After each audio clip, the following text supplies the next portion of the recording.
Bonjour tout le monde, j'espère que vous allez bien, c'est Armelle. Je vous fais cette courte vidéo car j'ai eu à cœur de zoomer sur un fléau dont on parle peu, mais aux conséquences désastreuses. Notre monde, en plus d'être victime des guerres, des pandémies, il souffre du manque de connaissances.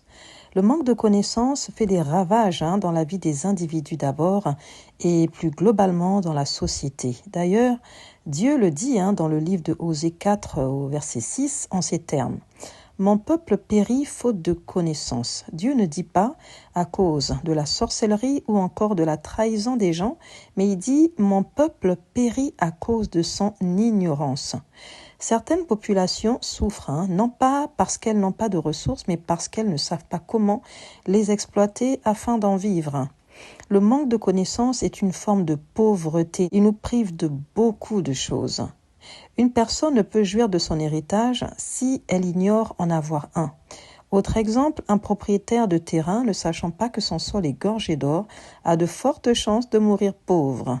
Alors, au lieu de passer du temps à combattre les mauvaises causes, décidons-nous d'injecter notre temps et notre énergie ailleurs. Décidons, les amis, d'investir en nous pour remédier à ce fléau. Maintenant, la question est de savoir comment faire. Déjà, en nous documentant plus, en lisant, en étant curieux, en allant aussi apprendre auprès des autres, auprès des sages ou encore des personnes qui en savent bien plus que nous dans un domaine vers lequel on se projette, par exemple. Aujourd'hui, vraiment, on n'a plus d'excuses à donner pour ne pas y arriver parce qu'avec les réseaux sociaux, on a accès à toutes sortes de contenus suivant nos préférences. Et si nous nous engageons à apprendre, à exploiter aussi nos connaissances, parce que ce n'est pas tout d'accumuler des savoirs, encore faut-il les exploiter pour pouvoir en récolter les fruits. Si vraiment on s'engage sur cette voie-là, les amis, nos vies n'auront plus la même saveur. Nous passerons automatiquement à un niveau supérieur. Et vous n'imaginez pas à quel point être instruit, ça ouvre des portes déjà à l'emploi, à la promotion, ou encore ça nous offre des accès aux grands. Quand vous êtes instruit, quand vous êtes cultivé, ça vous ouvre des opportunités, ça c'est sûr. Ça vous donne accès à certains milieux auxquels vous n'auriez peut-être pas pu accéder en temps normal.